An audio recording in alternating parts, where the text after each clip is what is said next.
यार प्राइमेरा P6 सीख कर आपका कुछ भी नहीं बनेगा। अगर आप सोचते हो ना कि आप प्राइमेरा P6 सीख लोगे आपको दुबई में नौकरी मिल जाएगी, ऐसा कुछ भी नहीं है।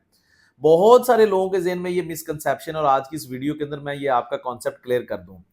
प्लानिंग इंजीनियरिंग एक प्रॉपर जॉब कैरियर है और प्राइमेरा P6 एक सॉफ्टवेयर है जो कि उस जॉब कैरियर के अंदर 25% उसकी वर्थ है। अब इसके साथ कौन-कौन सी और चीजें एक इंजीनियर को सीखने की जरूरत है, ये मैं इसलिए बता रहा हूं कि बहुत सारे लोगों को ना ये मिसकंसेप्शन होती है कि प्राइमेरा P6 सीख लेंगे तो जॉब इंटरव्यू क्लियर हो जाएगा। सबसे पहले प्राइमेरा P6 सीखने से पहले आपको प्रोजेक्ट मैनेजमेंट के कॉन्सेप्ट्स का पता होना चाहिए कि आपकी टाइम मैनेजमेंट क्या होती है, ठीक है। इंडस्ट्री के अंदर टाइम मैनेजमेंट को क्रिटिकल पाथ मेथड जो है वो कंट्रोल करता है। कॉस्ट मैनेजमेंट के क्या तरीके हैं, रिसोर्स मैनेजमेंट की क्या एक स्ट्रेटजी होती है, रिसोर्स डिप्लॉयमेंट क्या है, रिसोर्स ओवर एलोकेट, ये सारे कॉन्सेप्ट्स हैं, इंडस्ट्री बेस्ड कॉन्सेप्ट्स हैं। जैसे कि एडनॉक, अरामको, जितने भी बड़े बड़े गल्फ रीजन के क्लाइंट्स हैं उनकी ये स्ट्रेटजीज हैं, इंटरनेशनल कंस्ट्रक्शन मैनेजमेंट की स्ट्रेटजीज हैं, इन कॉन्सेप्ट्स का पता होना चाहिए, ठीक है। इसके साथ साथ जैसे मैंने अभी नाम लिया क्लाइंट्स का कि इनकी बेस्ट प्रैक्टिसेस क्या है, इन चीजों का पता होना चाहिए। फिर बात आती है डाटा प्रिपरेशन की। आप डाटा प्रिपेयर करते हो और उसको लेके जाएंगे प्राइमेरा P6 के अंदर लोड करेंगे, ठीक है। यहां पे आपको प्राइमेरा P6 की एक्सपर्टीज होनी चाहिए, यानी कि प्राइमेरा P6 से पहले आपको प्रोजेक्ट मैनेजमेंट के कॉन्सेप्ट्स, कंस्ट्रक्शन स्ट्रेटजी, ये दोनों चीजें पता चल गई। उसके बाद प्राइमेरा P6 के अंदर आएंगे and then you should know about contract and agreements. क्या होते हैं ये contract and agreements? Contract and agreements are legal bindings जिनके मुताबिक आपने अपने प्रोजेक्ट को एग्जीक्यूट करना है, ताकि जो डाटा लोड करेंगे बेस्ट प्रैक्टिसेस का, प्रोजेक्ट मैनेजमेंट का, वो इस कॉन्ट्रैक्ट, इस क्लाइंट कंसल्टेंट की मर्जी के मुताबिक आपने प्रोजेक्ट का शेड्यूल लेके चलना है, ठीक है।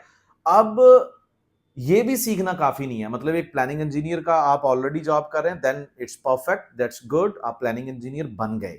लेकिन क्या मैं प्लानिंग इंजीनियर का कंप्लीट स्किल सीखकर भी नौकरी तलाश कर लूंगा? I think 50% yes, 50% no. Why? क्योंकि मेरे ख्याल में जो दिखता है वो बिकता है। You should no proper job hunting strategy, जो कि आज के दौर में मेरा ख्याल है 10% लोगों को भी नहीं पता। सीवी के साथ अप्लाई ना करें, एटीएस सीवी के साथ अप्लाई करें। फिर अपनी सीवी को जब आप एटीएस यानी बना लेंगे, फिर राइट कंपनीज के अंदर आपने जो गल्फ रीजन के अंदर, जिस रीजन के अंदर आपको नौकरी चाहिए उस रीजन के अंदर अप्लाई करना है। किस प्लेटफॉर्म के थ्रू अप्लाई करना है? लिंक्डइन, इंडीड, बेट.com, Naukri Gulf, a lot of job hunting platforms are there. You should concentrate के मुझे कहां पे किस स्ट्रेटजी में जाना है। And the third most important thing, job interview preparation. एक स्किल आपको आता है, गुड, आपने सारी चीजें सीख ली प्लानिंग इंजीनियर की, लेकिन जॉब इंटरव्यू में जाके आप कांपेंगे, आपको समझ नहीं आएगी कि मुझे देखो, learning is a different thing. If you are learning anything for the first time, it's going to give you another exposure. लेकिन जब आपको जॉब इंटरव्यू के अंदर क्वेश्चन पूछे जाते हैं ना, तो वो एक डिफरेंट सिनेरियो होता है। You should prepare your self, वो लर्निंग से सवाल बनाएं या फिर कोई प्लेटफॉर्म ज्वाइन करें जिसके थ्रू आपको ये सारी चीजें मिल रही हो, ताकि आप समझें कि अच्छा, मुझे एक प्रोफेशनल मेंटोर हेल्प आउट कर रहा है कि यार किस तरीके से मुझे अपने आप को प्रिपेयर कर। क्योंकि job interview is the thing कि यार जो आपको कंपनी के अंदर टोकन देगा कि ठीक है इसको हायर कर लो, obviously. So job interview is the most important thing. So ये सारा एक पैकेज मैंने आपको बताया। मेरे ख्याल में जो मैं डिफरेंट प्लेटफॉर्म्स पे अपनी मेंटोरशिप के तौर पे बताता हूं लोगों को कि 2 से 3 महीने अपने जेहन में रखें। 2 से 3 महीने स्किल भी सीखें इसमें, एक प्रॉपर जॉब हंटिंग के तौर पे भी अपने आप को लेके चलें। जॉब इंटरव्यू की प्रिपरेशन के लिए 2 से 3 महीने बहुत है, और इसमें कम से कम आपको 10 जॉब इंटरव्यूज कॉल आनी चाहिए।